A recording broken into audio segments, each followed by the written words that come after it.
Hey, Dave. Hey, man, is anyone going to show up? I think so. I They all had practice until 5 o'clock.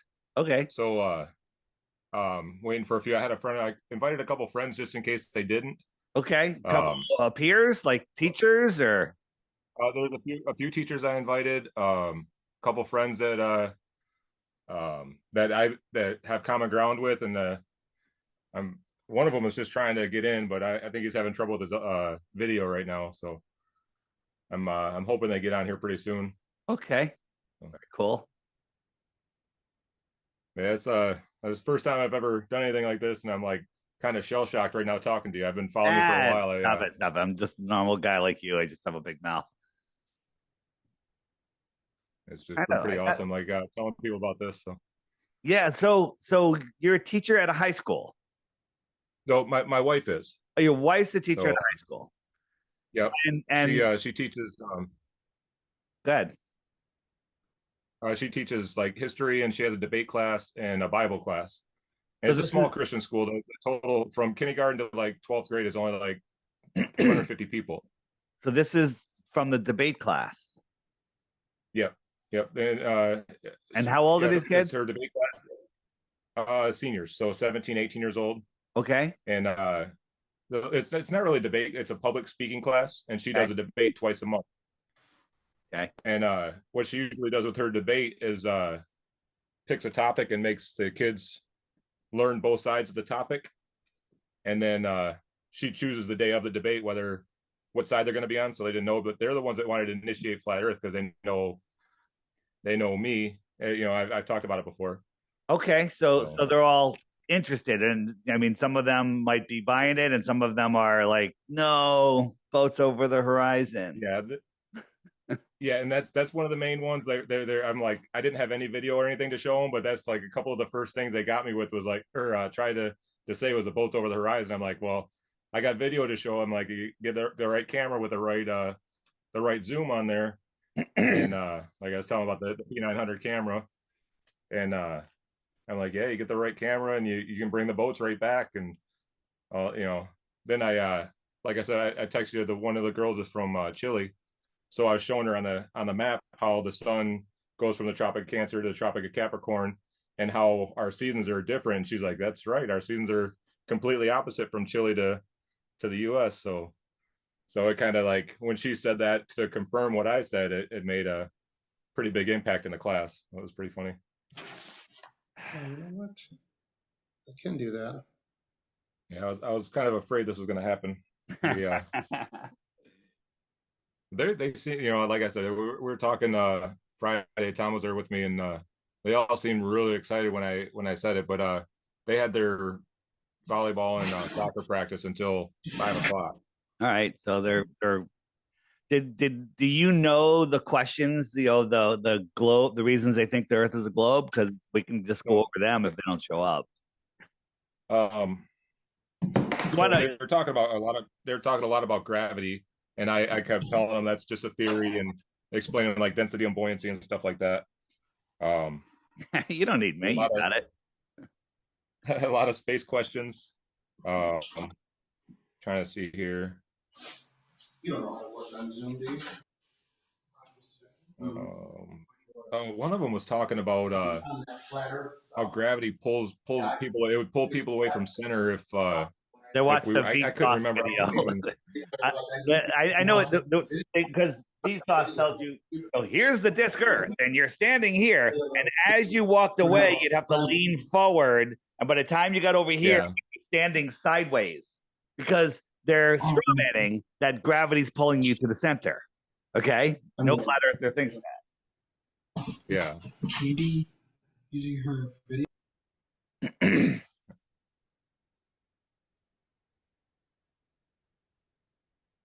Let's see here. They were talking about. So one of them, I know you're.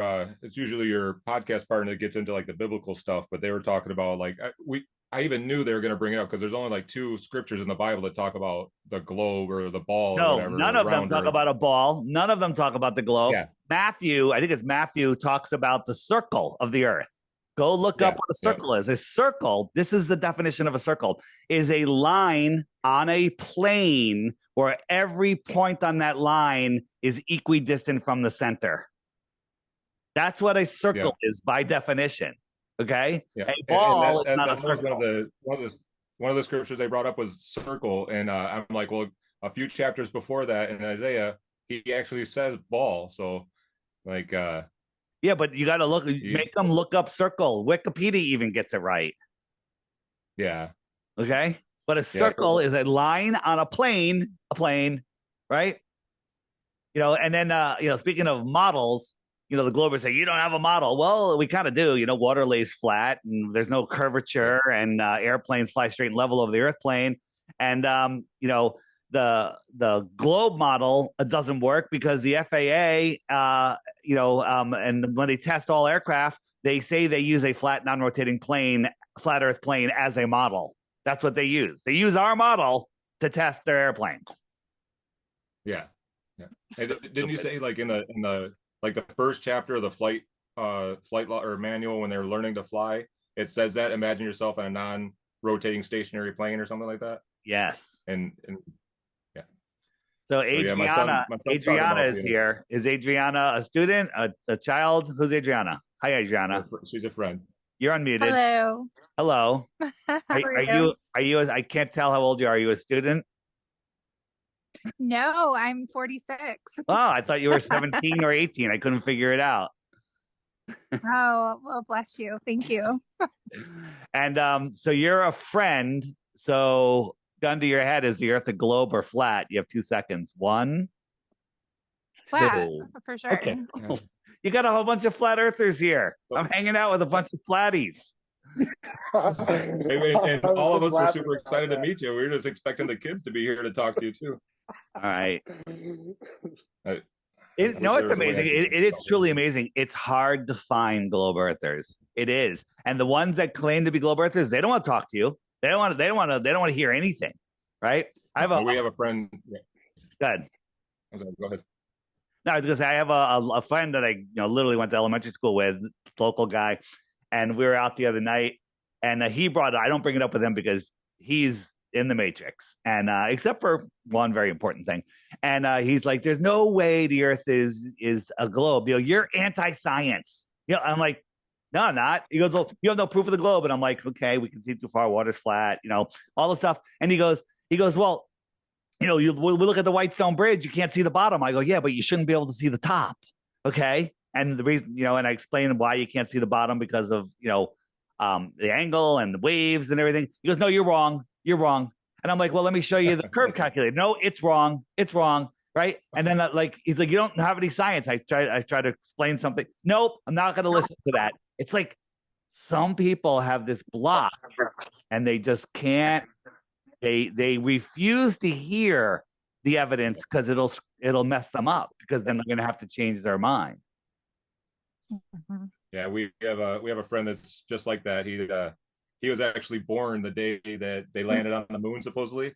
So we can't change his mind whatsoever. He fights us tooth and nail. Andrew? Yeah, exactly. Oh my God, the moon landing. Yeah. I mean, if you can't by now see that was a hoax, it's yeah. You're really this is the moon lander, right? I mean, if somebody sheetrocked your basement like that, you would demand a full refund. Okay, that's the heat shielding. Okay, right? This thing is ridiculous. Look at this. It's paper mache. Oh, jeez. Right, and tinfoil. It's so stupid. Yeah. And they got, I saw the video. They got the rover on there too to fold it up and packaged in there. Yeah. So this is the stupid rover. Look, it's an umbrella and a beach chair. Okay, it's so dumb. Here, this is an umbrella. It's literally an umbrella. This is two beach chairs. All right, it's so stupid. It's so stupid. We were going over the lunar lander on a show this morning, and it's so ridiculous. Even to imagine two guys fitting in there. Tom, there you go. Got me now? Yeah, we got you. Perfect. So, no kids, just 4 No kids yet. flat This earthers. Yeah. Oh boy. So How I long have have you a been question for you, if that's okay. Yeah. If we got Tom, you first. What were you going to say? How long have I been a flat earther? Yeah, how long have you believed in all this? And Well, again, when was the genesis of it? yeah, well, belief is the enemy of knowing. I was doing a podcast called Deep Inside the Rabbit Hole, and looking into all sorts of crazy deceptions. And then Flat Earth came up, and I rejected it. I'm like, you're an idiot. And then I was forced to look by a good friend, and that was like 2014. And again, I used to believe I lived on a ball, which was a religious belief, and I'm not religious. And I say it's religious because I had zero proof. I just believed what somebody told me. And then when I went and looked at all those proofs, sunsets, seasons, day and night, eclipses, all boats over the horizons, all the things that were brainwashed into believing. I was just like, wow, each one of them not only rules out, it proves flat Earth, it rules out the globe and proves flat Earth. Go ahead, right. Anna. Oh, I was just wondering, my question, if I don't quite understand about the flat Earth, is the moon phases. Can you explain how that works? That's one that I can never answer when somebody asks me about it. So someone just when you're not talking, just mute yourself if you can easily, because we're gonna start getting some feedback. So if you look here, the moon is right in front of the sun, and I'll speed it up. So the sun laps the moon once every 28 times around. So right now there's a new moon. We don't see any moon. Okay. A couple times around, then the moon will start lagging behind, and you'll have a crescent moon. And they say that the sunlight is reflecting off the moon.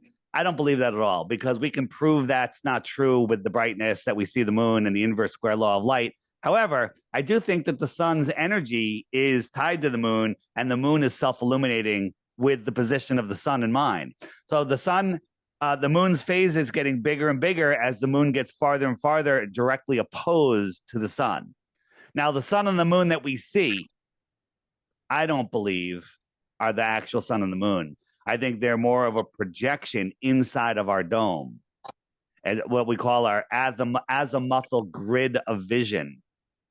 And I believe that they come from the sun and the moon are outside of the firmament, or within the firmament, but just not underneath the firmament where we are. And that the sun is actually below the moon. It's lower than the moon. But again, these are things that are really hard to prove. But we can, if we look at what the heliocentric model tells us, it makes absolutely no sense. There's eclipse this week in Australia, right? And so you know what the ring of fire is, right? When there's a total solar eclipse, you have the ring of fire, right? That means that in the heliocentric model, that the moon is a little farther away, so it's a little smaller, so it doesn't quite match the entire size of the sun. So as it goes across, when it's at the center of the sun, there's a little ring of fire around the outside, and then the moon continues to go away, right? You guys understand that? Yes? Nod? Yes?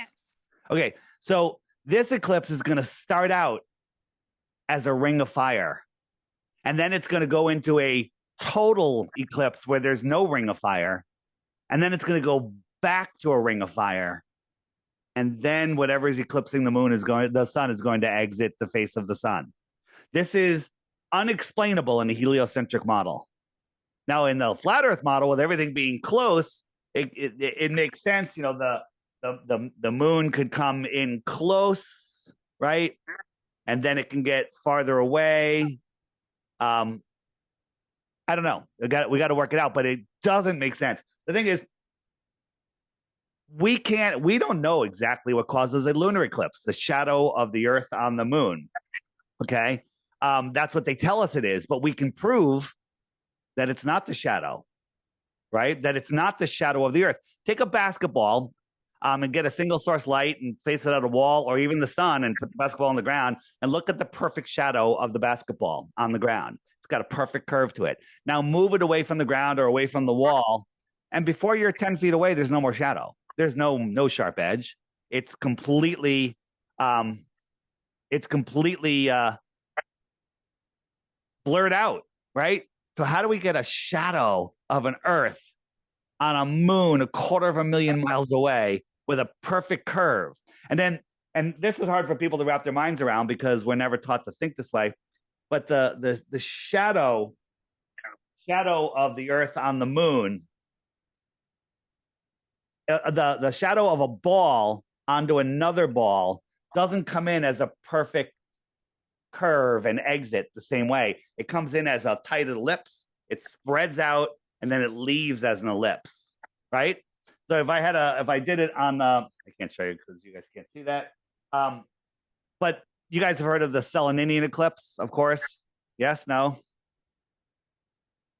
The Seleninian eclipse is, there's been a bunch of them where the observer, you're always on the top of the Earth, can see the sun and the moon above the horizon on both sides. Well, that means that the Earth is not in line with them, because if it was in line, they would be dipping below the horizon, right? And worse than that, the eclipse starts, but the eclipse comes in from the top. And look at it. You got the Earth and the moon and the sun, right? And you're standing here.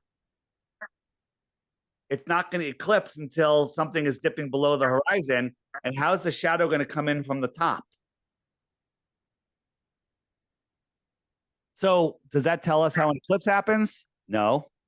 But it tells us it's not the Earth casting a shadow. And then, of course, Bill Nye, the lying guy with the bow tie, will show you an eclipse, with a line going, look, if the Earth was flat, the eclipse would look like this. That's a straw man, right? First, he's using the helio-nonsensical model, saying that it's the Earth, and it's the flat Earth, and that the flat Earth is a disc. Nobody believes that. Only globe believers believe. So the phases of the moon are not caused by sun reflecting off of them. Go outside on a sunny day to anywhere that has, you ever see those just for street decoration or stop cars from going through, they'll have a giant cement ball. Find a place that has a cement sphere, okay? And go out at noon and look at that sphere. How come it's not lit up like the moon? The moon is so bright, I can read by it in the middle of nowhere with no other lights. I can drive with my car lights off. It casts my shadow on the ground. How does a dusty, dirty ball reflect sunlight that bright? It's impossible. Go out tonight and look at Jupiter. Will be in the sky tonight. And the way you can tell it, it's 10 times brighter than any other light in the sky other than the moon. It's so bright, it literally looks like a little piece of the sun. How does a dusty, dirty ball, a dusty, gassy ball that's way farther from the sun than we are? So if you're on Jupiter, the sun is tiny, is smaller than we see the sun. Okay, so that little sun is lighting up gassy Jupiter, and it's reflecting all the way back to us, as bright as the sun. Does that make any sense? No. It doesn't make any sense. Right? And then people go, "Whoa, look, NASA has took great pictures, and NASA just put this out." Whoops, I want that. NASA put this out that they got these great pictures of Jupiter, and people will just believe this. Look, it's great. This is a craft that's going by Jupiter. This is one of the moons of Jupiter. And look, a satellite took a picture of itself in front of Jupiter. Okay, and then they show you this. I mean, I think some of the freshmen could do this in art class or at the fair. Look at this. Okay, this is Jupiter. All right, but people will be like, "Oh, it's so cool! It's so cool!" Right? And they just want to believe. They just want to believe. So, what else? Who else? What what's your answer when people talk about the planets, and like what do you what's your explanation when people say see the stars in a planet? I haven't quite figured out how to answer that one yet. So the problem with the planets question is the real answer takes a couple of minutes, not long, takes critical thought, and most people just short circuit. So I always try to think like, what can I do? What can I tell them? And say, you know, our optics have outgrown their lies. So this is a zoomed in picture of Mars. Okay, my green screen is screwing up a little bit. I don't know why it's doing that. Why is it blurring out? Give me 1 second.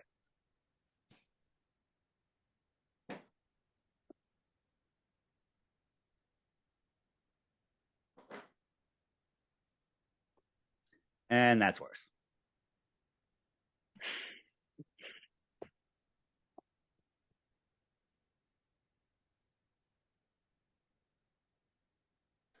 Well, we're gonna have to deal with it. That tangled up my wires. So the more lengthy answer is, wow, it's really bumming me out. Why can't I fix that? A little better. A little better. Not a lot better. So this is Mercury, right? Right? This is what NASA shows us, but this is what our telescopes show us. What is that? Okay. But if you look at the sizes and distances that they tell us and then understand what the inverse square law of light is, you say that to people, they short circuit. Like, what the heck? It's the easiest math problem ever. Anytime you double the distance to a light, it's 1/4 of the brightness. Or I mean, anytime you get half as close to a light, it's 4 times brighter. Okay. So for us to see these planets, like I was talking about Jupiter, at the brightness that we see it, if you went halfway to Jupiter, it'd be 4 times brighter than the sun. And halfway again, it'd be 16 and then 64. And then it goes to ridiculous numbers, right? Same thing with the moon. If the moon was only 1 lumen, the new moon, I mean the full moon, by the time you were 100 miles from the moon, where the astronauts supposedly took this picture of this dirty gray ball, it would be 60 times brighter than the sun. Something you can't even fathom. But the numbers say 60 times brighter, right? You can't fathom twice the brightness of the sun. But people just short circuit. They go, I can't handle big numbers like that. I have to appeal to authority. So the planets are all named after gods. Find that quite interesting. And the stars, you know, we're in this heliocentric, spiraling, crazy system, never change their positions. Every year, go out tonight, take a picture of the stars. Tell all your students to do this. Go out, take a picture of the sky from a fixed position. Save that picture, put a note in your calendar, do the same thing, same night, the following year. And every star will be in the exact same place, right? Yeah. But we're corkscrewing through space, traveling 4.4 billion miles, right? So planets are highly, deeply indoctrinated into us. You know, we all love planets, Star Trek, Star Wars, you know, going to Mars, right? It's so ridiculous. It's so stupid. But people, you know, have that fantasy that they want to hold on to. So, you know, this is it's on TV, so we gotta believe it. This is what NASA shows us the Voyager doing. You know, the Voyager spacecraft, and it filmed it over a couple of days, right? So this gassy ball, gases are spinning left. This is the storm. It's spinning, it's moving. All the clouds are changing, right? And they want us to believe that that is Jupiter, right? But when we look at Jupiter, hold on, let me find it. Right? Oh, and they have NASA, a guy somehow in a NASA warehouse is drawing this amazing model of Jupiter. But yeah. But this is the famous picture that everyone sees. It's in every textbook, 2014. And 2016, they go, oh, we see the northern lights. Look, that proves that Jupiter has a magnetic core. But look at every cloud is in the exact same position. It's just a little darker. Now, people say, is NASA lazy or stupid? I think they do it on purpose. Okay, I think they literally give us a fighting chance, right? Because I think this is all a test on how much we're going to use our God-given common sense, and how many of us are going to trade it in for complete and total nonsense.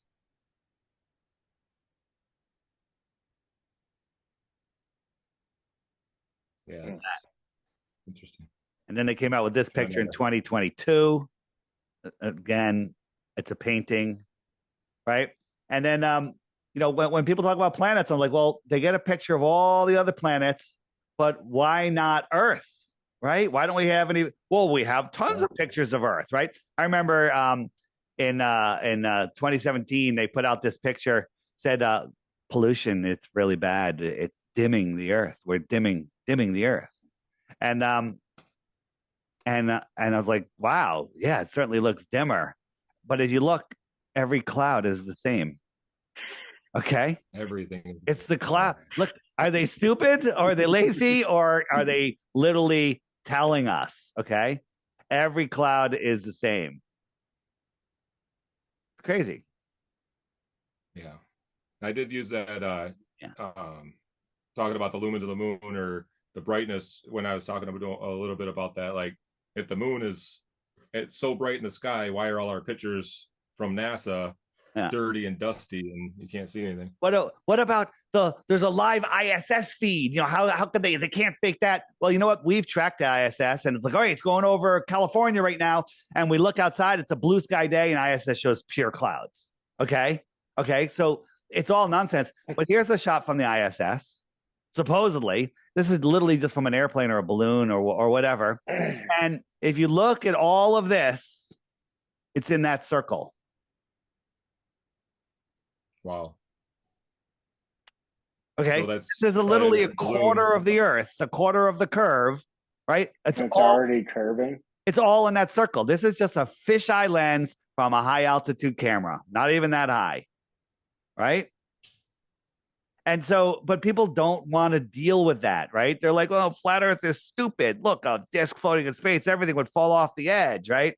But they don't want to look at stuff like this. Again, NASA showing us this, it's this. Okay, even if you believe that this is the globe, it's not. But this is two shots from NASA. Which one is real? Not, and the answer is neither. Yeah, neither. It looks like pictures I got from my drone. Yeah, and now, when you look up at the sky, you can't measure things, but we can measure things down here. So we can measure across Mexico and across Baja, and we can come up with 934 miles. Okay, they tell us the diameter of the Earth is 7,917 miles. That's a straight line through the Earth from edge to edge. Okay, well, here's this 934 miles. I should be able to fit 8.5 of these between these two lines. Okay, yeah, 8.5. I can't even fit them on the sheet on this window, right? But people, and then look at this. Look, this is the United States, a little bit of South America. The rest of the world is on the other side of that Earth. Okay, here.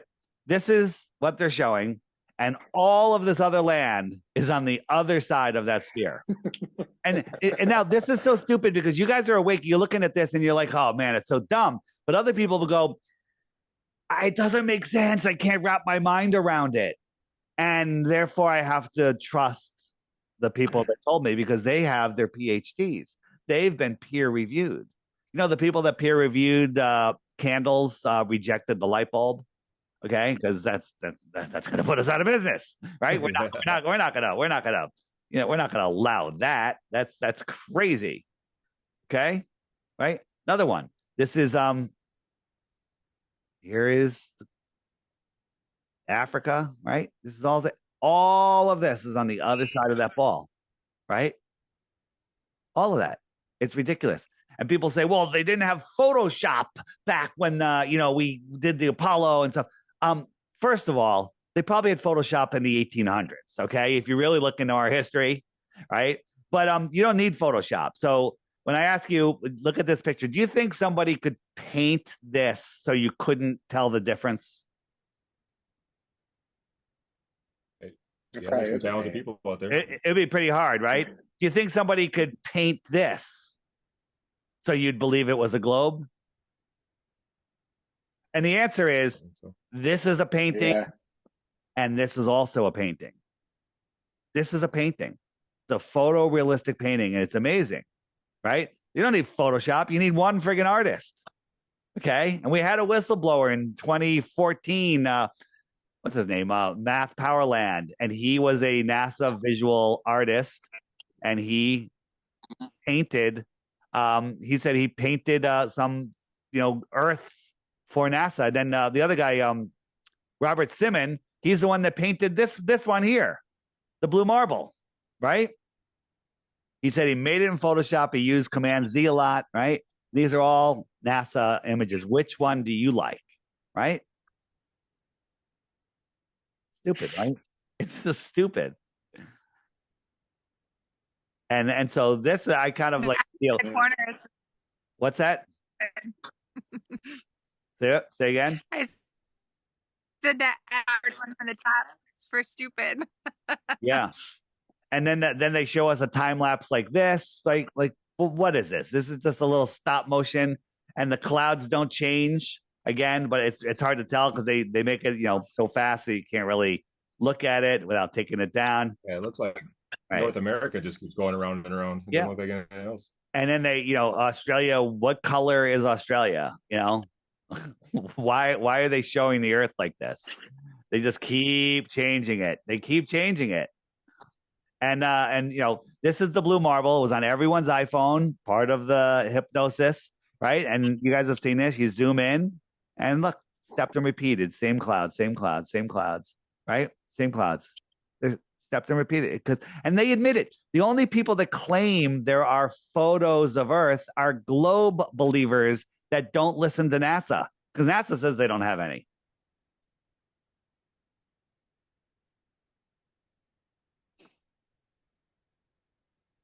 So, yeah, that's interesting. Yeah. What else you got? What are the other questions? Other questions? Seth, you want to ask anything? This is us, by the way, in Photoshop, making our own globe Earth, and we did a way better job than NASA. Huh. Yeah, actually see more land than just one continent. Yeah, well, we did a great job, made the Terminator line better. We did a far better job than NASA. So I love the video that you did with the solar panel, and you were talking to those guys. You had just flipped your camera upside down. Yeah. That was the reason I keep going out. Hey, you guys, I'm trying to get a bunch of my friends are all globe guys, so I'm trying to just get questions from them. And my daughter just walked in and she's like, I don't have a question for you at all. I'm like, yeah, I kind of figured you wouldn't have a question at all. So I'm trying to get some questions so we can ask you and I can see what's going on. So bear with me. That's all right. That's okay. I got a couple questions, if nobody minds. Go for it. All right. One, do you think Google Maps is a straw man, so nobody bothers to look for more land? Yeah, well, Google Maps, we've done so many experiments with that. If you draw a line from one point to another and you go 90 degrees east, what would happen if you took where you draw the line to and you now drew a line from that second point 270 degrees west? Should you end up right back to where you started from? No. You don't end up anywhere near it. You don't end up anywhere near it. It's crazy. I should actually include that in my stuff. What happened to my? Oh, there it is. So this is I'm going to show you what happens on Google Maps.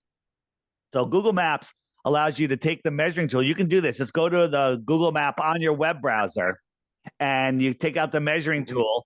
And you can say, all right, I'm going to draw a line around, what's that, Greenland, Iceland? And it gives you the square miles, right? And so you can go, let's go measure somewhere else. Oh, no, now I'm doing the North Pole. Watch what happens. It inverts. It inverts. Did you see that? Yeah. If I draw over there, all right, that works. But if I draw the North Pole, here I'm trying another area, that works, right? But if I draw around the North Pole, it inverts. What are they hiding? Right? Now let's watch let's watch Antarctica. Well, first, South America, do it, no problem. Okay. Let's go a little farther. So here now we'll go to Antarctica, and we're physically not allowed to go there and measure anything, and we're virtually not allowed to go there. Look what it does. Look what it does. Why is it? Why do you think it does that? Because they can't show you what's there because all of the center is wrong. Now the edges are partially right. You can zoom in on Google Earth and look at the map. But they don't want you going to Antarctica. You know about the Antarctic Treaty? No one's allowed to go there. Hey, we're having wars for land and resources. And Admiral Byrd flies out over Antarctica and says, I found land with no people, no animals, no plants, just minerals and resources, oil, uranium, coal, right? And we don't have to disturb anybody. And every country in the world signs a treaty that they can never go to Antarctica and explore independently or look for any resources. And then they turn around and go, we're going to the moon. Look over here. Don't look over there. We're going over here. And everyone's attention went into outer space. Right? So think about this. If I got our ball and we tilt it towards the sun, so we have our summer over here, and then when it goes around the other side, the sun's over here, the southern part has the direct sun rays. Okay, if you believe, that's how they explain the seasons, right? But 6 months apart, equal longitudes north and equal longitudes south, 6 months apart, should have the same weather, should have the same plant and animal life too, right? But if we look and we look at it, there's no plants, no life, no plants of any kind, not even a lichen of moss has been found within 64 degrees south latitude, while in the north at 83 north, 20 degrees farther, they're at an elevation of 2,000 feet above sea level, right? There's no absence of animal life of any kind, animals, plants, trees, four-legged creatures, birds, potatoes, cabbage, everything, okay? There's no consistency, but it makes perfect sense on a flat Earth map. Yeah. And have you guys seen my presentation, my info on lands beyond and Kiribati? You know about Kiribati? That was I was telling Will about I've that. seen that map. Yeah, we were today. talking. We were literally talking about this today. Yeah. Yeah. So I claim that there is shipping routes, right? Because we found ships hundreds of miles inside of the shoreline of Antarctica, and they're registered in Kiribati. And here's where Kiribati is, in the middle of nowhere. This could just be a shipping lane, right? And they're trading, I don't know, tuna fish, computer chips, technology, weapons, children. Who knows? Okay. Yeah. And this little island of Kiribati, this little sandbar, has a 580-meter long, huge cargo ship going into places that should be impossible to go to.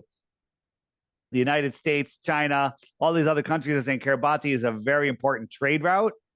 Why do they need to stop at this little island here for a trade route? Makes no sense. Okay? Unless the trade route is this way, south. South.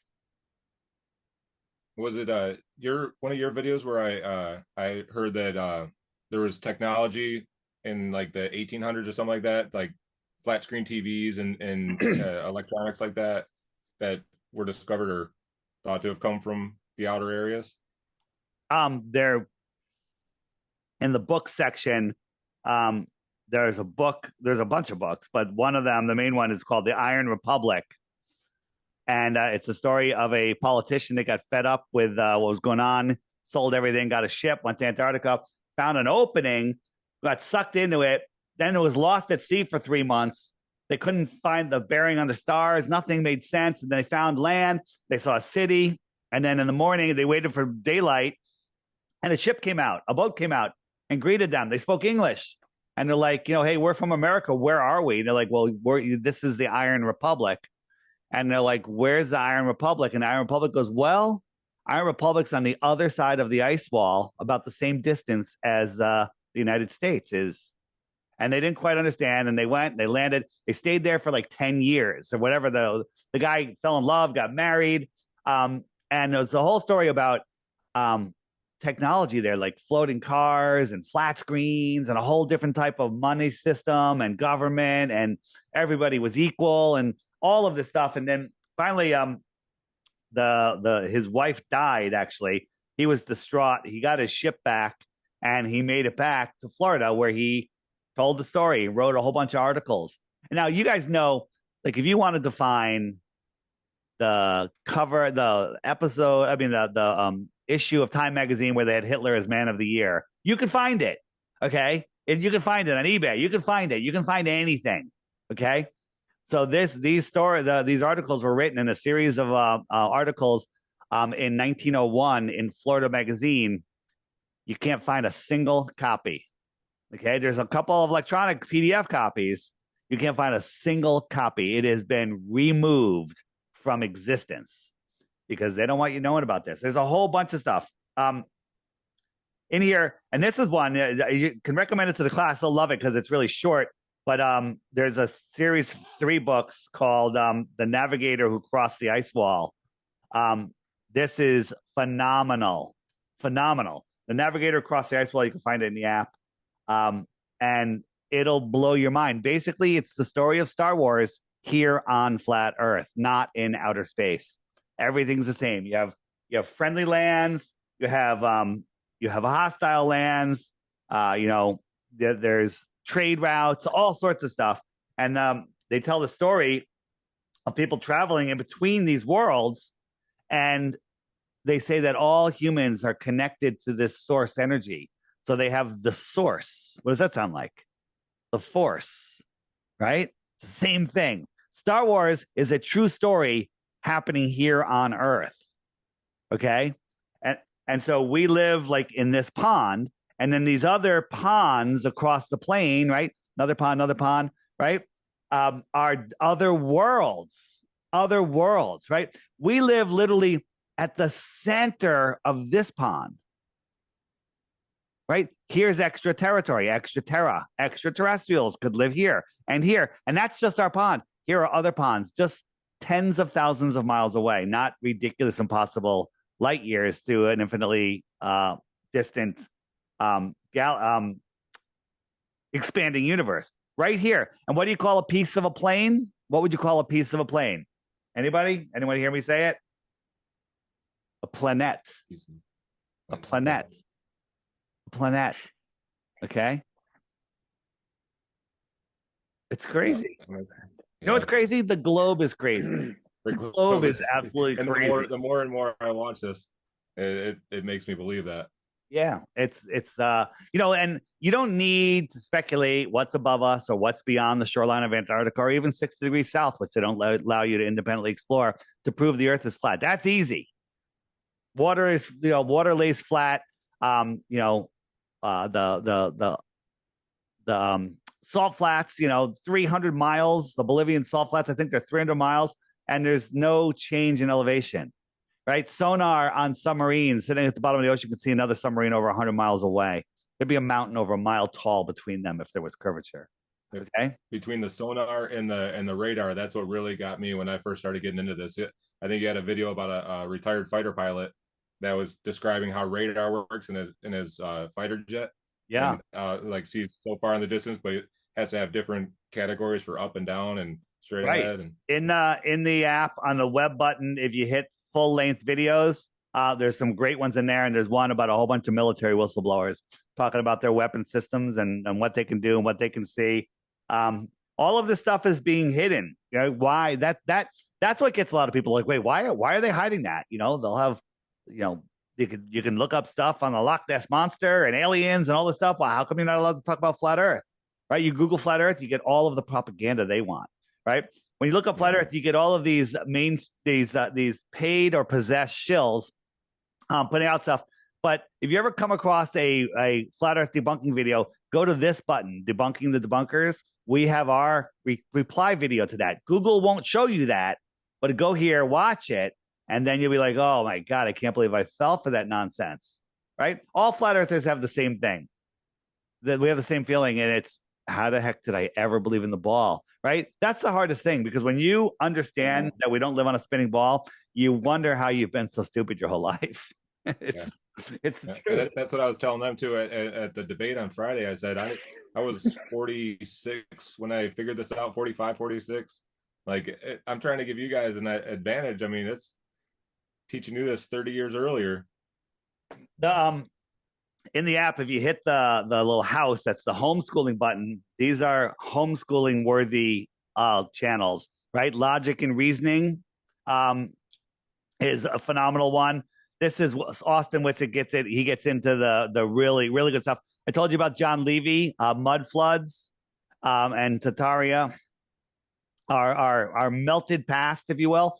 He doesn't make any claims. He says, look at this, use your brain, right? He doesn't say when it happened, why it happened, how many times it happened. He just says it's happened again and again and again. And most things that happen again and again and again happen again. So check out that. He puts out about a 25-minute video every Sunday, right? But if you click that button, bring food and water, because you're not going to want to leave until you watch all of his videos. Another one, Crow 777 Radio. This one I highly recommend for everybody. Yeah. Do you guys subscribe to Crow? Are you paid subscribers? Yes. Yeah. I tell people, do not send your kid to college. College is a social experience. Get a bunch of kids, get them a house down on Cape Hatteras or somewhere, you know, let them get a little part-time job and have them listen to one Crow episode each day, 5 days a week. That's it. Two new ones, and because 2 new ones a week and 3 old ones. And at the end of 1 year, that kid is going to have more life skills than any college will ever turn out. And they're only going to be in debt for $8 a month. Okay. $8 a month. Right. So I have a question, if you don't mind. I don't mind. So you're talking about the homeschooling. Yeah. My daughter is in 2nd grade, getting going into 3rd grade. She's part homeschool. It's a hybrid program, but they still do teach, obviously, the round earth and planets and stuff. And I've been trying to talk to her slowly, but it's all in her books. How do you recommend me at her, I don't know if you can do it at her level, trying to explain this stuff to her, why she kind of has to do it anyway, just to get I don't know how to navigate that. And I'm really frustrated. Well, there's a lot of growing stuff. So again, are you familiar with Flat Earth Man? So Flat Earth Man, no. If you hit the web button right here, he came on the scene a bunch of years ago and made these great videos, all where he's in the animated video and all the stuff. And the lyrics are phenomenal. It's a great tune, super talented musician, and kids love him and adults love him, right? So they'll love this song, and then they're learning all of these things at the same time, right? And then you go to the book section, and he turned the books, the songs into kids' books. So they're amazing. And then kids that watch these videos, they'll watch it 100 times, right? And so now the song is in their head. You want to teach a kid to read? Let him get that song in his head, then give him the book.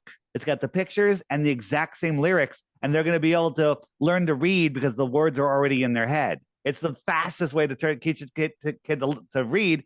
But on top of that, they're going to learn amazing things about the earth. So now you have a contradiction. You got a problem. The teacher's teaching, hey, you live on a spinning ball flying through a crazy universe. You could point out, well, these are just theories. These are what other people believe. And then you show them flat earth observations, flat earth stuff. Okay. And then you don't tell them what to believe. Tell them to use their God-given common sense, right? Take them. I have been doing that a lot. Yeah. Yeah. I was like, I don't want you to believe something because I'm telling you. Yeah. I want you to, Right. So what I do is I'll show them this video. Hold on. Where am I? Say, okay, in what school is teaching you is that you're spinning at 1,000 miles an hour. You're orbiting at 66,000 miles an hour. Adults can't even comprehend what these speeds are. You're chasing at 500,000 miles an hour. And that whole system is moving sideways at millions of miles per hour, right? So then you pull up this video on YouTube. It's called the hypersonic sled track, right? And have it with the sound and say, would you ever go on this rocket sled? And the kid's going to be like, the sound is horrifying. And he'll probably say no. And say, they tell you that the Earth is orbiting 10 times faster than this in a curved trajectory, right? And it's also chasing the sun 100 times faster than this in a curved orbit, right? But then you take them down to the lake and you say, does this lake look like it's moving 10 and 100 times faster than that rocket sled? What does your God-given common senses tell you about this lake? And you could stamp on the lake on the edge and send a little wave across, right? Then you can take a kid in the car. This is a fun one, right? Find a beautiful straight road and get in the car, set your cruise control. You're going straight, and then give them a dinner plate and tell them to hold the dinner plate and then pour a glass of water on it, fill it up to the rim. Tell them just to hold it, okay? And then you take the slightest turn, or you slow down or speed up the slightest amount. And then have them put that all together, right? These are all little lessons. And don't tell them what to believe. Tell them, unfortunately, at one point, you're going to have to go to the kid and go, we live in a world of lies. Santa Claus is fake. The Easter Bunny's fake. The globe is fake. Everything is fake. Everything is fake. And that's hard for adults, hard for kids, hard for everybody. But once they start realizing using their own God-given common sense, then they'll be like, all right, what else? What else is a lie? Don't tell me 9/11 was a lie.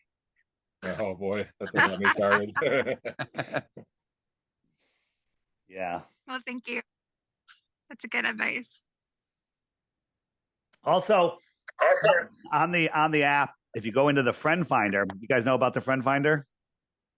Yep. There may be other flat earth families in your neighborhood close by, right? So it's just loading for a second.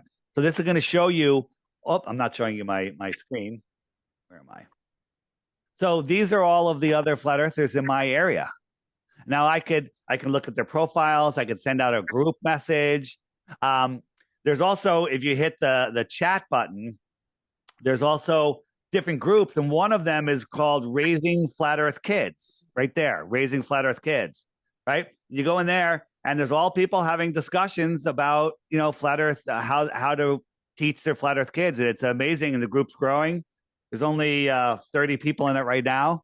But, or you can start your own group, and then people will jump on there. And then you can, literally in those groups, you can do a group video call. And so everyone can jump on and people can have discussions and you could do group stuff.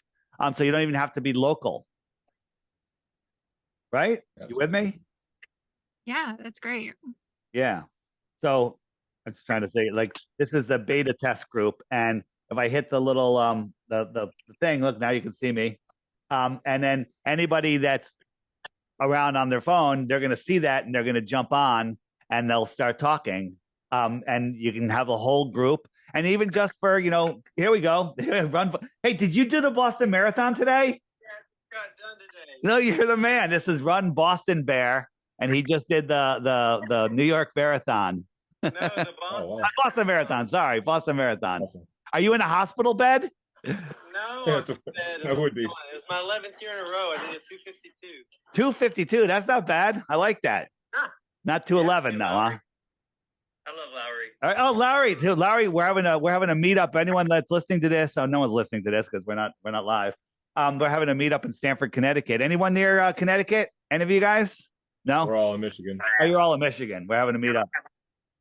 So that's how you do a group call with the kids, teaching flat earth kids.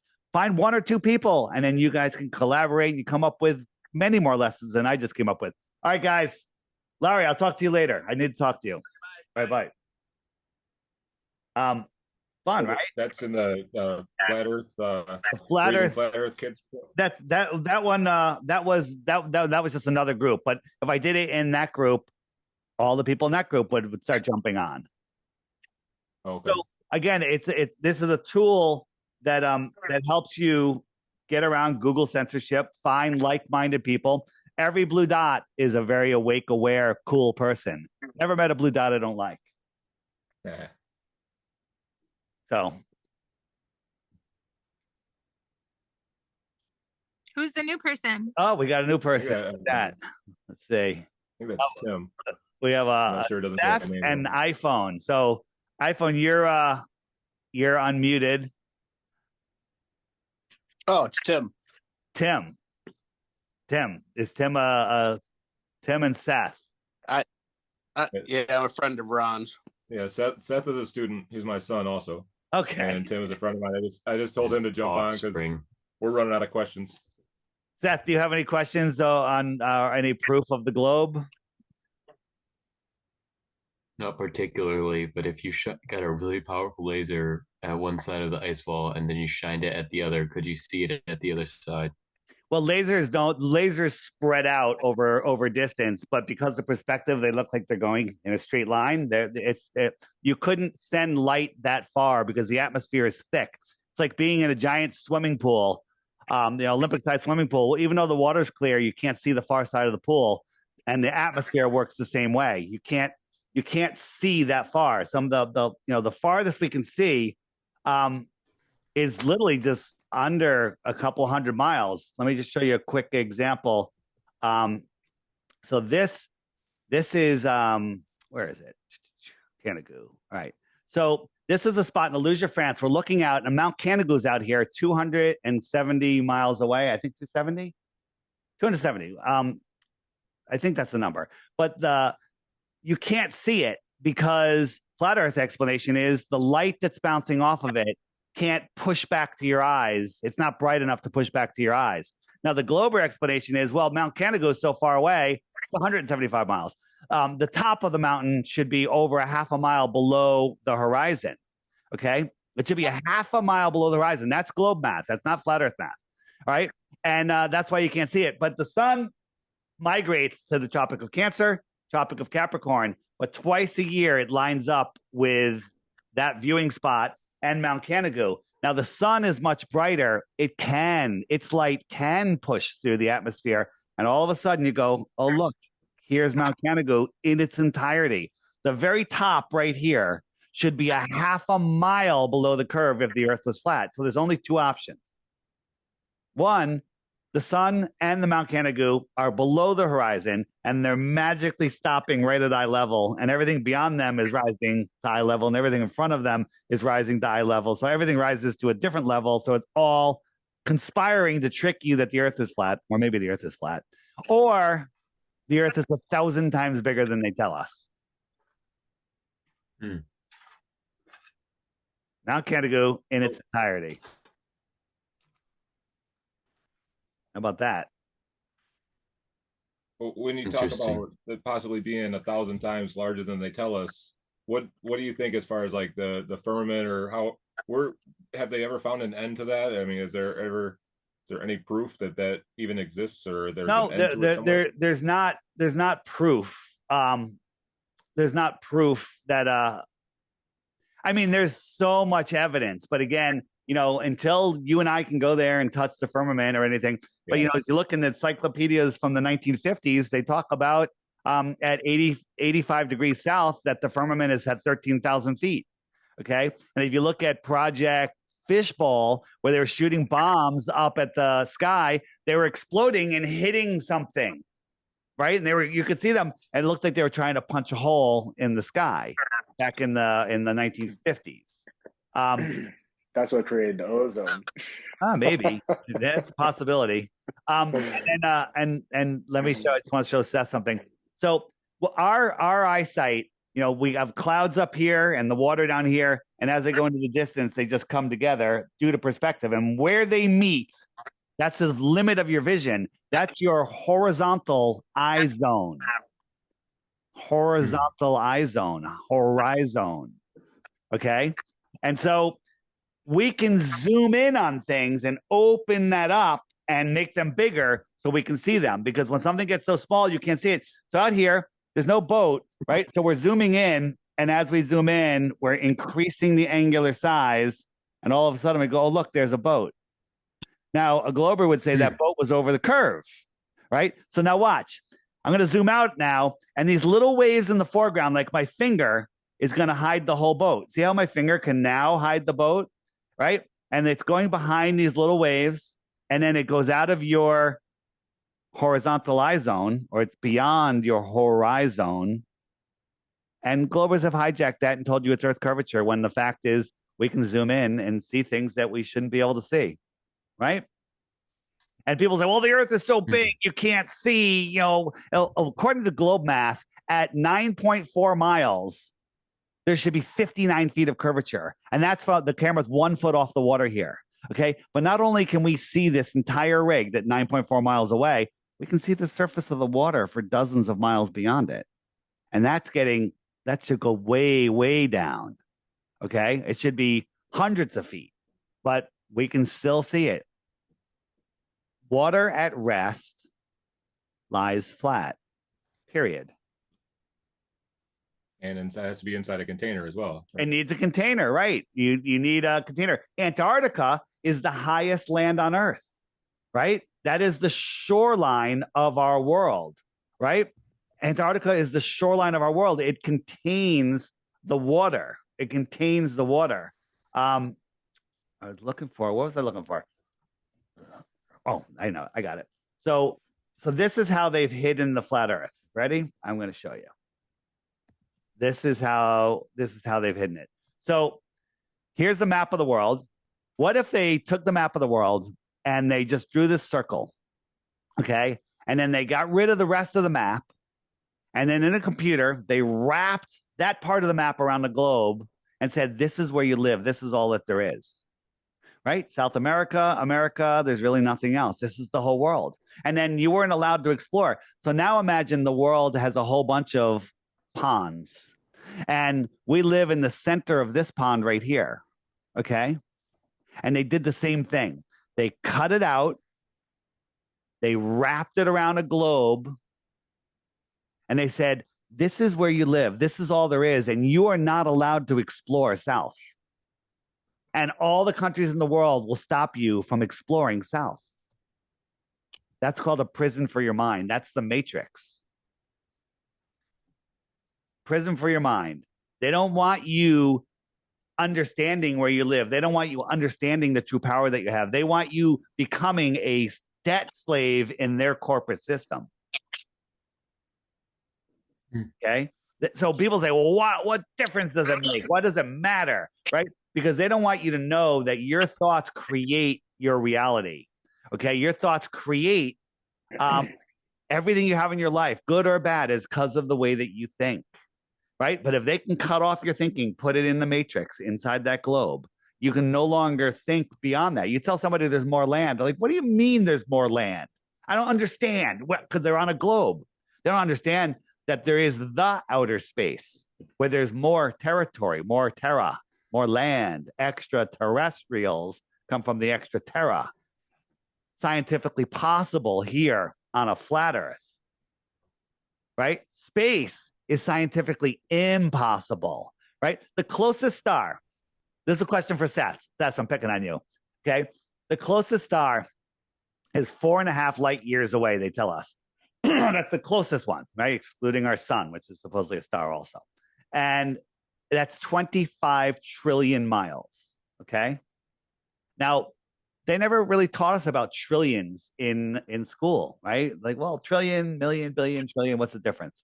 Huge difference. Okay. If you were traveling at a mile per second for 10 seconds, how many miles have you gone? Easy question. Anybody? 10 10 miles. Oh, good. Very good. Very good. If you were traveling at a mile per second for 1 trillion seconds, how many miles have you gone? Trillion miles. Very good. So if we were traveling at a mile per second, which nobody has ever gone that fast, for 1 trillion seconds, we are 1/25th of the way to the closest star. Because it's 25 trillion miles away. We got to do that 24 more times. Seth, how long is 1 trillion seconds? If you guess it within a week, I'll give you 3 Bitcoins. How long is 1 trillion seconds? 5 seconds. 3 Go ahead. 3 years, 6 months. Very close. 31,000 years. Okay. Oh, that's crazy. Now, so let's just soak it in for a second. 1 trillion seconds is 31,000 years. That's how big a trillion is. Okay. So let's speed up our spaceship. You know, I got a turbo booster. We can now go 100,000 miles an hour. Can't even conceive what that speed is. It'll take us 28,000 years to get to the closest star. All of the other stars are magnitudes farther away. Okay. That one is literally in our backyard. Okay. This is what they want you to believe. This is ridiculous, absolute total nonsense. And if you really do the math, with the inverse square law of light, also is the inverse square law of size, you could not see the stars. Like they tell us the North Star is 48 times bigger than our sun. So if we made it 48 times farther than our sun, they should appear the same size. Okay.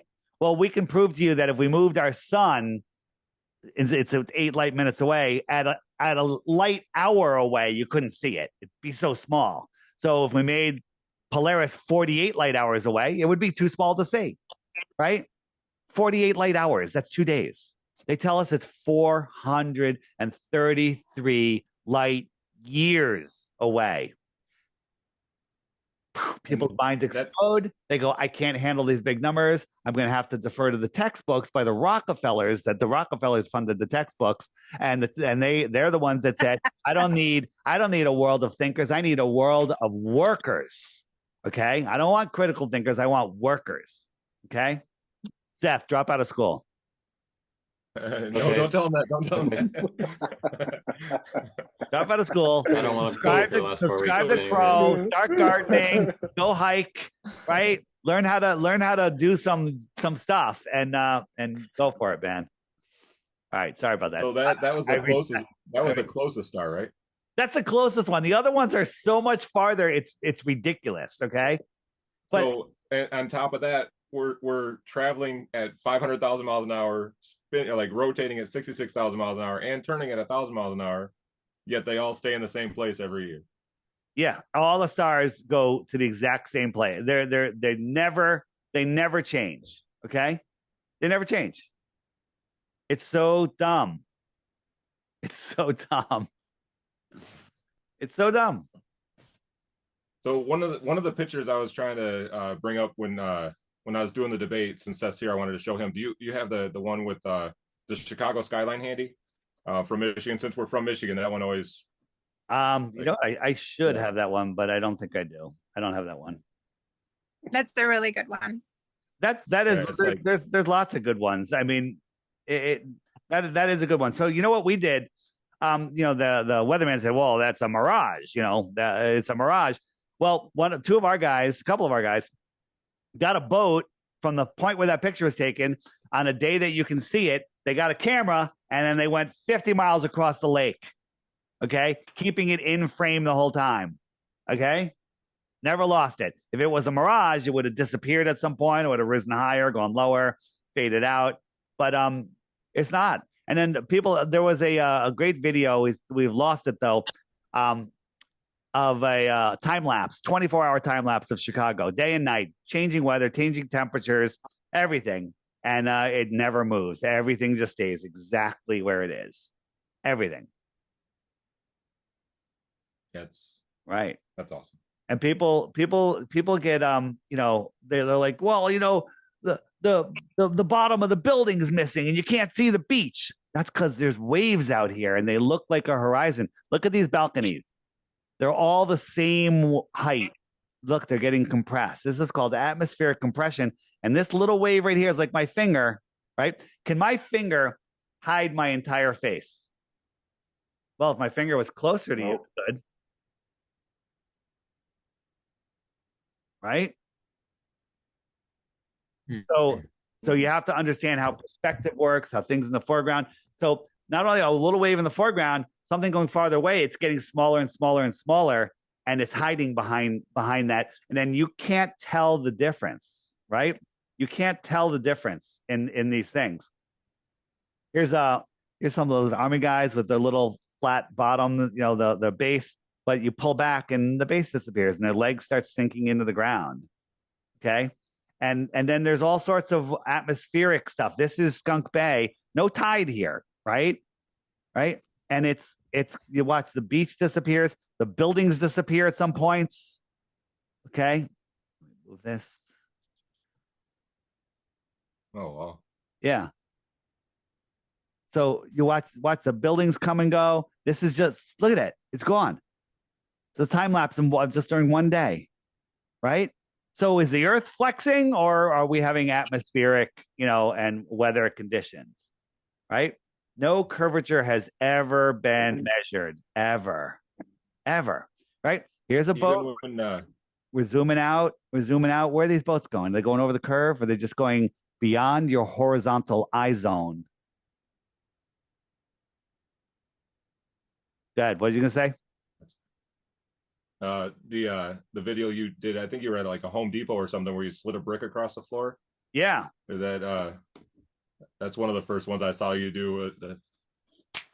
Yeah, we have to redo that. We did in the next level. There's a clip of that. We did it again in a hotel hallway, and it worked out pretty good. So check that out in the next level. Yeah, I can't wait. That's I'm really excited for that. That level with me, that's coming out this coming Saturday. Oh yeah, that's right. Yeah. So, well, I'm really sad that the kids didn't show up, but Seth, any other questions? Seth, it matters. Listen, let your dad. Do you have a cell phone? Does Seth have a cell phone? Yep. You have an iPhone? Android? Yes. Okay. Let him get my app. Put the app on there and just watch the daily video each day. Each day, there's a new video that shows up right here. And just watch one video a day. If you're interested in more, hit the frequently asked questions button. Interested in more, check out John Levy. Check out, and just when you're having breakfast, when you're having lunch, whatever, when you're kicking back on the couch, watch a couple videos and watch some of those movies. The movies will blow your mind. Here, if you're willing to look at it, you hit the web button right here, the web, and then you go down to full length videos. Oops, and these videos, these are the previews for level and then next level. But this one, realize. Are you into MMA fighting by any chance, Seth? Never seen any. Never seen any. All right. Well, Bryce Mitchell, one of the great guy in boxing. I'm not even very into boxing, but he's hugely popular. He's in the upcoming Level With Me movie, and we're getting tons of publicity out of it, and it's going to bring a whole new realm of people. Seth, learn this stuff. Just take a little time each day. And then next year or whenever flat Earth goes mainstream and everyone's like, oh my God, can you believe the Earth is flat? You can go, yeah, I knew last year. Yeah. I've been honest. My dad and I, we knew before all you guys. I've been trying to tell you, right? But why do you think it's getting so popular with MMA fighters? What's because they're because of Eddie Bravo. Eddie Bravo's in the movie too. Yeah, Eddie Bravo. Yeah, he's in the movie, and Eddie did such a great job. And then Joe Rogan, the complete and total shill that he is, he used to be the moon landing denier. He's like, there's no way. His famous quote is, "There's no way you can ever convince me we went to the moon." And then he had Neil deGrasse Tyson on, got $100 million contract. Now he's like, no, we didn't go to the moon, right? So that is, you know, and he won't talk about flat Earth. He won't talk about flat Earth, right? Because, you know, every time Eddie brings it up too, he gets like, yeah. No, I'm tight with Eddie, and Eddie's just like, I don't, you know, I'm just going to maintain my friendship, and we're not going to talk about it. But this movie, I have a thing: level, the next level, and level with me. It is scientifically impossible to watch all three of those and remain a globe earther, right? Oh, that's the other thing on the FAQ page. Excuse me. Why the lie? Right here. Why the lie? Click that. Watch some of the videos in there. Then you'd be like, oh, that's why it matters. Because I used to say, well, what difference does it make? I still have to go to work on Monday. I don't have to go to work on Monday. Okay. Everything changed for me. And it matters. Like, if you don't care who you are, the power that you truly have, you know, the only thing they tell you that's true. What are the two things that they say are the only true truths? Death and taxes. Both lies. Both of those are lies. Both are lies. Okay. Hey, and today's April. Today's tax day, right? Friends of mine just asked me, how could the astronauts or whatever lie? That's what one of their questions were. Why would they lie, and why the lie? I mean, we all know, but you know, you can't get these knuckleheads to believe in anything. Well, they you know, the astronauts, they've been slowly disclosing. We had one Polish astronaut that was in an interview, and he said the Earth is flat, and I can assure you no one's been to space. Buzz Aldrin said on Conan O'Brien, and Conan goes, yeah, I saw you land on the moon. He goes, no, you didn't. No, you didn't. We didn't have cameras. We didn't have TV cameras. You were watching animation, right? And a little girl asked him, how come we've never been back to the moon? And he said, because we never went, and that's the way it is, right? And they always talk, you know, but their lives are threatened. You know, if you watch the press conference when they came back from the moon, you just came back from the moon. You landed on the moon. You took off on the moon. You orbited the moon. You come back. You'd be like, you just won the Super Bowl 50 years in a row. Okay. You'd be jumping up and down. Okay. These guys were like being forced to lie, and you could just watch their faces. It was horrible. I mean, it was ridiculous. I've seen that video. Yeah. It's supposed to be the greatest accomplishment in humankind, and they looked devastated when they were doing that interview. Yeah. And then, you know, if you want to break down the moon landing at all, I mean, completely, just gotta look at the rover and you know, the footprint first. You know, look, there's a footprint. First, you need moisture in powder to get a good footprint. There's no moisture on the moon, supposedly, and the footprint doesn't match, right? Then we got the LEM, right? This thing, right? Look, the nozzle is down here. There's no where. This one, I don't know if this one was actually on the moon, but this is the moon landing. This could be in a museum. I'm sorry, but like, how does that thing hold in air pressure? You know, in the vacuum chamber they have here on Earth, the walls are like 10 or 11 feet thick, steel and concrete, so it doesn't implode. This thing's made out of tinfoil. Okay, how come it doesn't explode? How come it doesn't explode? But here's the thing. Remember, the nozzle's there. So the nozzle's down here. There's two grown men in here, no seats, right? And it's going to take off and meet with the orbiter that's going a couple thousand miles an hour. Where's the nozzle? The nozzle left back here. So what, did it just go pop and it floated up and met with an orbiter? I mean, one heck of a burst. Yeah. I mean, it's like, you know, the timing, if the timing was off by a fraction of a second, they would miss the orbiter, right? What kind of jolt was that? Like, where? Who stayed behind and filmed that? Yeah, right. And who panned it up? And then they go, well, they were at remote control from Earth, and they could do it in real time. No, they couldn't. Okay. And then how did they get the film? Right. But where's the thruster? And what if the guy sneezed or rolled over Okay, wouldn't the whole thing go tumbling? Right? What's holding it stationary? Right? And then on the moon, there's supposed to be a single source light. Now, where's the sun? Sun's over here. Sun's behind him. So he moves over. We're panning to the right, panning to the right, panning to the right. And then we look at his shadow. Well, now the sun's kind of behind me. His shadow's going that way, right? The sun was over. Can't point. Was behind me. And now look at the sun's on the other side. We're just panning to the right. How come the shadow is going the opposite direction? Multiple lights. He's in a studio. Okay. That's where critical thinking comes in. Well, the problem is we're not taught to think critically in school. We're taught to memorize and regurgitate. Right. And if you do it really well, you get to teach the next generation. Yeah. Can you go back to that picture with the footprint in the suit? Yeah, one of them's round and the other one's rigid. Well, I was just looking at it looked like the left foot was the flat Earth map on the bottom of his boot. Oh, really? I got to zoom in on that. Yeah, that's very interesting. That, you know what? That's fascinating. Imagine if you spotted that, and that again.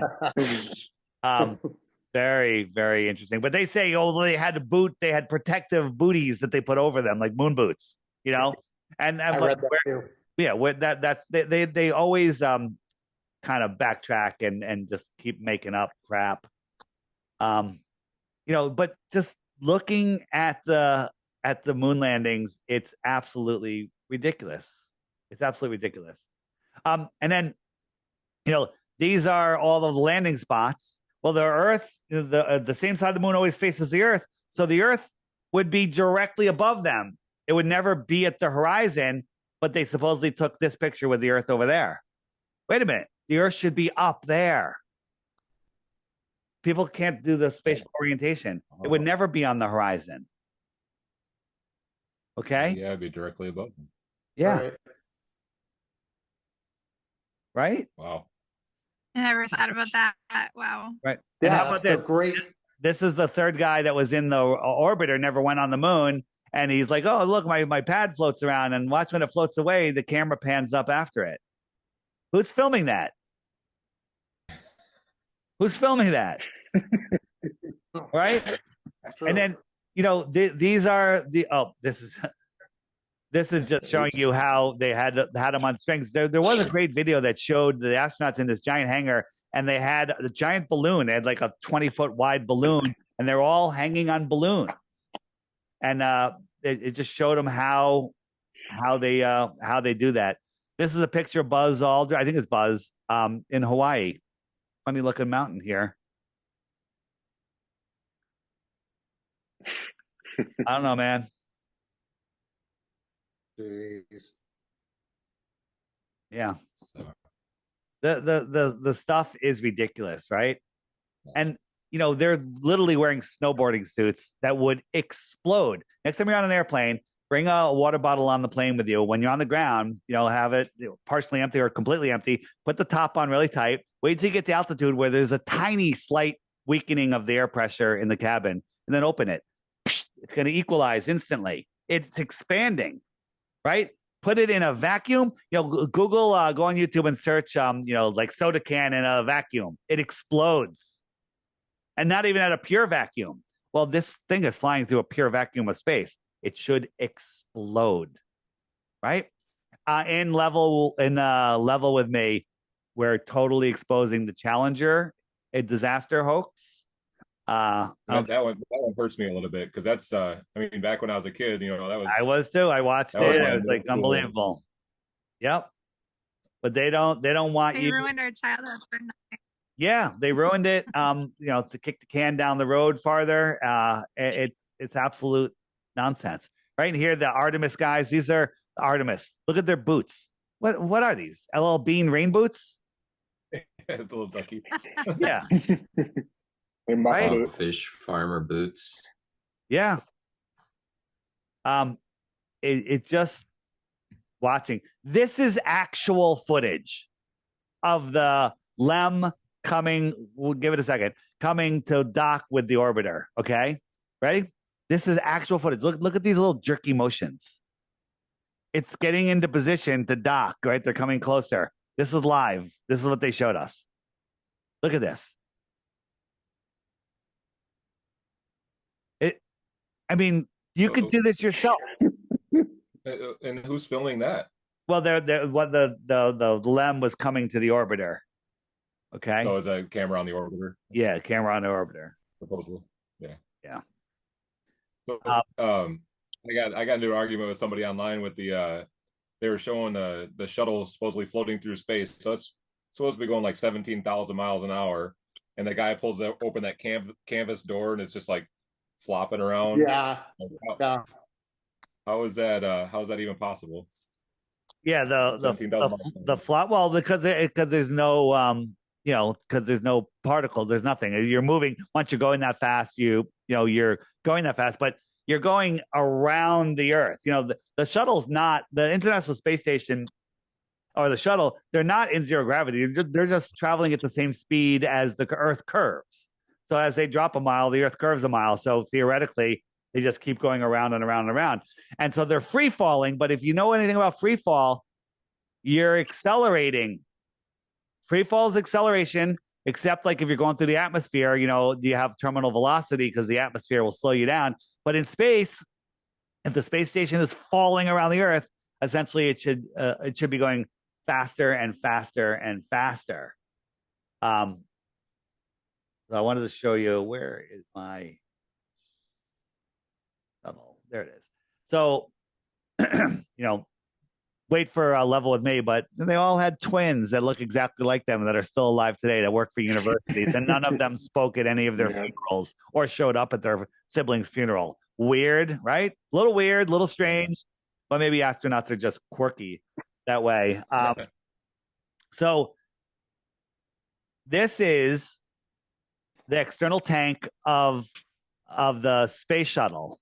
Now, that little movement of the camera was not by accident. Okay. So this is, hold on, let me find a better one for us. Where is it? Give me a second. Here it is. So this is it falling back to Earth. And it's going to burn up before it gets to Earth. 20,000 pounds of steel is going to burn up before it gets to Earth. That's what they tell us. But for some reason, the capsule didn't burn up. Come back from the moon. But watch right here. A tissue is going to float by in about 5 seconds. Watch it go by. Ready?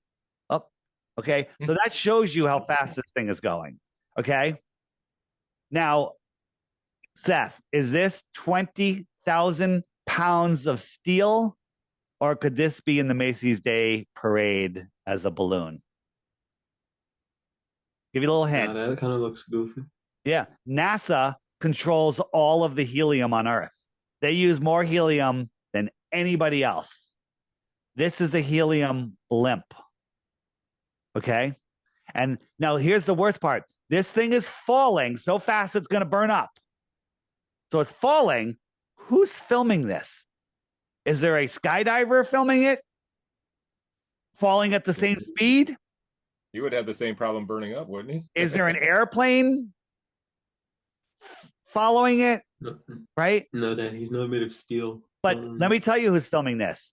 The guys on the shuttle that are going up to space at 25,000 miles an hour. They're heading up at 25,000 miles an hour. This thing is falling at free fall speed, and they're filming it in frame.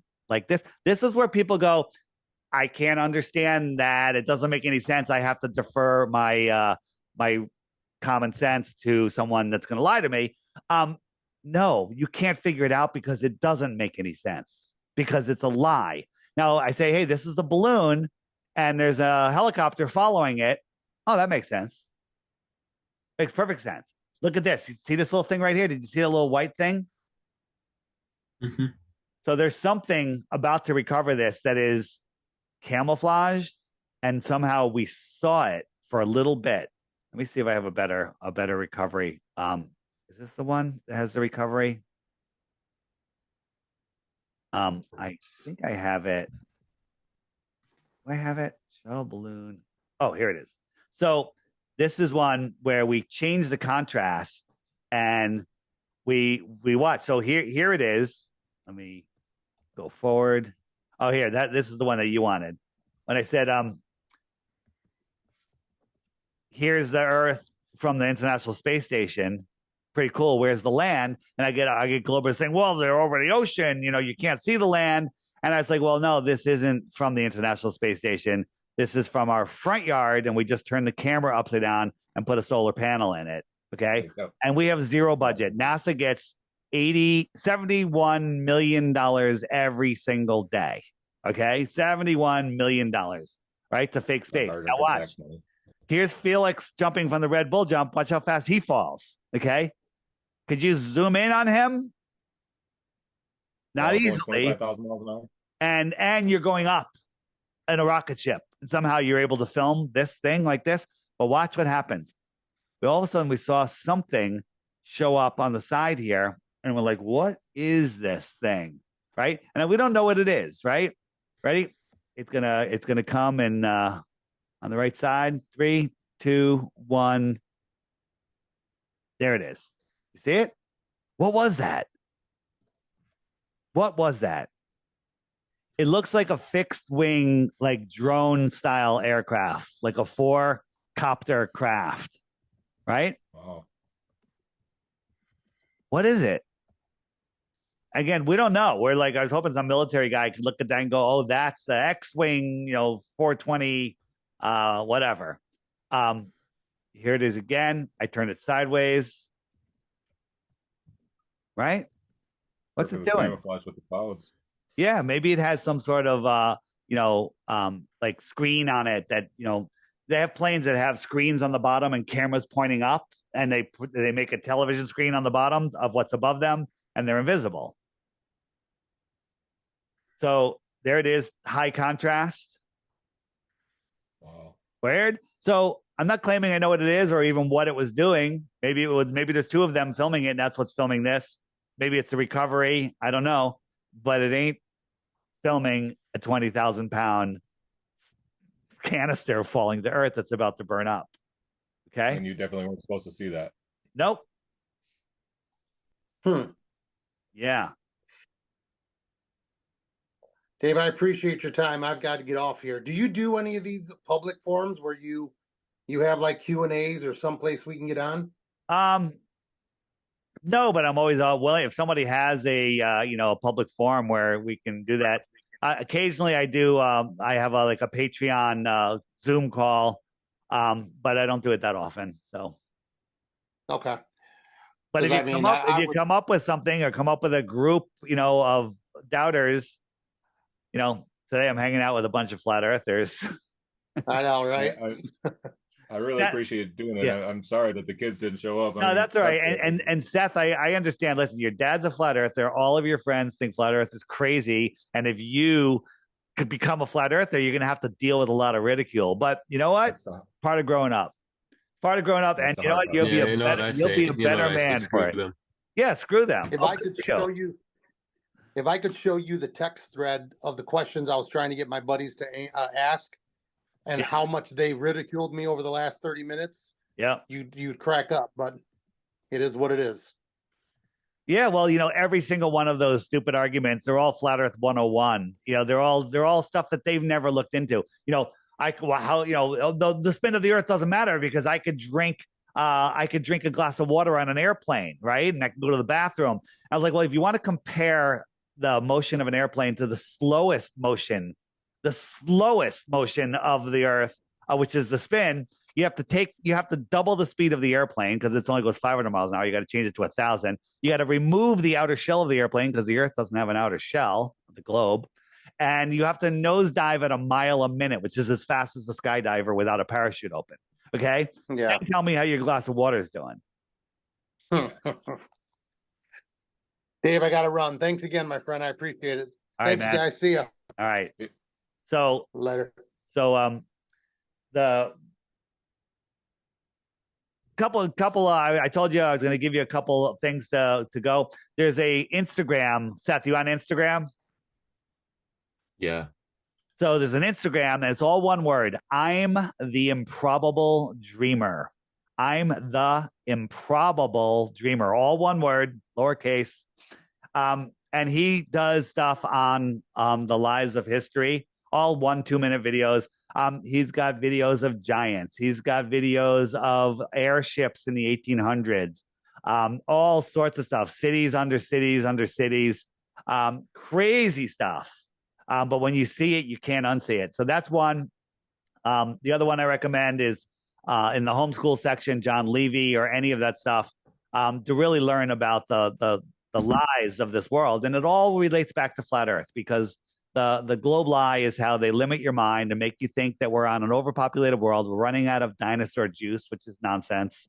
We're going to hit by an asteroid, and nuclear bombs Russia's going to blow us up with nuclear bombs, when, that's a whole nother show. Nuclear bombs don't exist. What about Hiroshima and Nagasaki, right? Listen to Crow episode 053 and 400, and then you'll know that nuclear bombs are a hoax, a total hoax, right? There's the rabbit hole. You jump in, there's no bottom. You're never going to hit the bottom, so you don't have to worry about that. Just the world is far more interesting than they want you to know, and they just want you to go to school, become a tax slave, drink beer, cheer for sports, so you have a victory in your life. My team won, yay! And work until you die, and maybe get a couple the years. American dream. Yeah, that's the American dream. You have to be sleeping to realize it. My father-in-law always said, a 6-pack of beer in the fridge and a ball game on TV, keep Americans happy. That's right. It's literally bread and circuses. It's about the Romans. They just keep everybody. You got to give them a win. Right? You got to make them feel free. Oh, I can vote red. I can vote blue. Oh, I'm free. Yes. No, you're not. It's all nonsense. And then let me steal 40% of your money every year, and I'll give you back 10%. And then you'll think that you won again. Okay. It's all an endless cycle. They don't teach you life skills in school. They teach you how to be a good tax slave. That's all. Sorry, anyone. What's that, Seth? They teach obedience. Yeah, obedience. Go compare, school to jail. It's the same thing.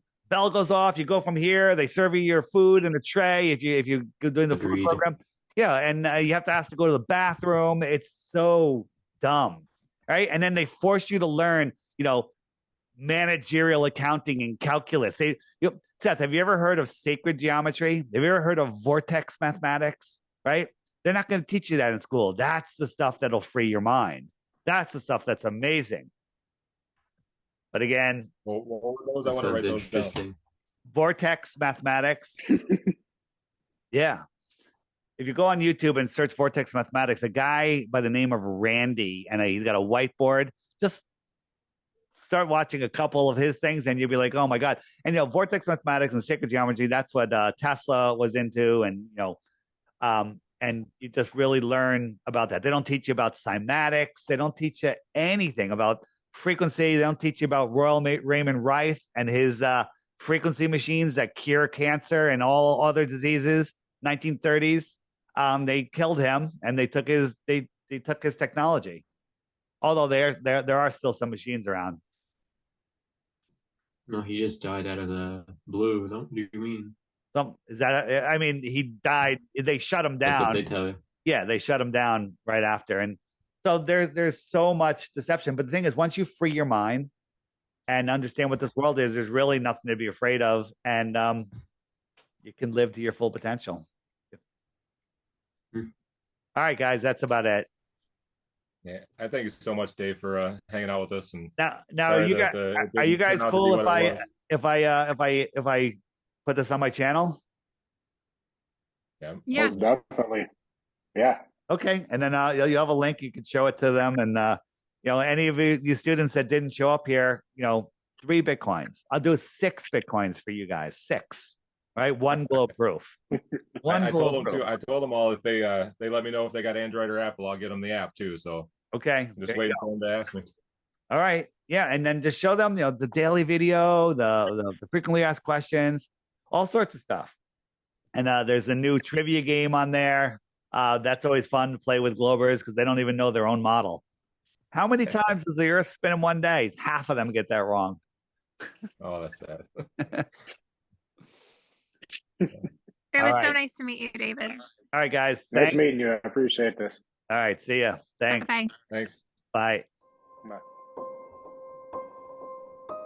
Hello everyone, Strawman Dan here, and before I start I just want to tell you all about what is by far my favourite app of all time. Yes, you guessed it, it's the Flat Earth, Sun, Moon and Zodiac Clock app. I know, for years I have been anti-Flat Earth with my highly edited weekly anti-Flat Earth scripted rants, but after downloading this app, wow, I'm blown away. Earth is a horizontal level plane and I'm a complete douchebag. I'm sorry.